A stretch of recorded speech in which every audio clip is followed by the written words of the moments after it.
এরকম একটা কাজের মানুষ বাড়িতে থাকলে আমার কি আর কোনো কাজ করতে হয়? কি করছো মাম্মা? কাজ করছো? আর দুদিন বাদে পয়লা বৈশাখ।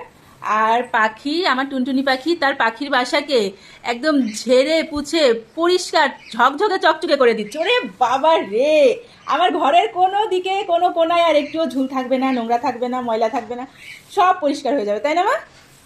এদিকে তাকাও একটু, কাজ করতে গেলে তো এতটাই ব্যস্ত যে একটু মুখটাও দেখতে পাচ্ছি না। ওই না পাখি, এত কাজ করলে আমি কি করব? তুমি যদি এত কাজ করো।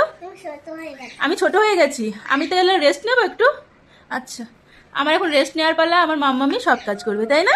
হুম।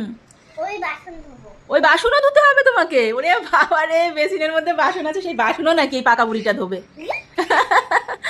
না, আমার সোনা কোনো কাজ করবে না। হয়েছে, আর করতে হবে না, হয়ে গেছে, সব পরিষ্কার ঝকঝক করছে, ঝকঝক করছে পাখি। রে বাবা রে, আমার ঘর তো একদম ঝকঝকে চকচকে হয়ে যাবে এখন, ঝুল ঝাড়া কমপ্লিট। এখন আবার কলিনটা নিয়ে দেখে আমাকে প্রতিদিন এভাবে কলিন দিয়ে সবকিছু মোছামুছি করতে। এখন কলিন দিয়ে ফ্রিজ মোছা শুরু হয়েছে। আজকে আমার কলিনটা শেষ হবে রে, এত কলিন দিয়ে কে মোছে পাখি? আজকে আমার কলিনটা একদম শেষ হয়ে যাবে, নতুন বোতল অর্ধেক হয়ে যাবে। আর দিতে হবে না, ওটাকে মুছতে থাকো, আর দিতে হবে না। এ কি রে মামাম, আর দেয় না শোনা, আর দেয় না, আর দিতে হবে না, ওটাই মোচ। পাখি, অত দিলে আমার কলিন শেষ হয়ে যাবে বাবা, আর কিনে দেবে না শোনা, আর দিস না, আর দিস না বাবা, আর কিনে দেবে না পাখি, ছাড়ো। আমার কলিনের বোতল প্রায় অর্ধেক করে ফেলেছে এই মোছামুছির তাড়নায়, পারলে পুরো কলিনের বোতলই শেষ করে দেবে।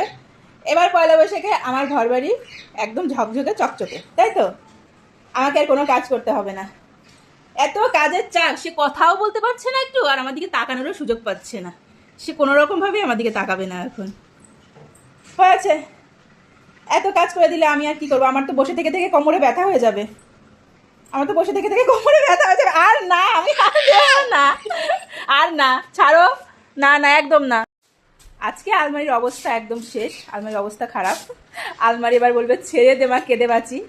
একবার ঝাঁটা দে, একবার ঝুল ঝাড়ু দিয়ে আলমারি পরিষ্কার করা হচ্ছে। এই ঝাঁটা দিয়ে আলমারি কে পরিষ্কার করে?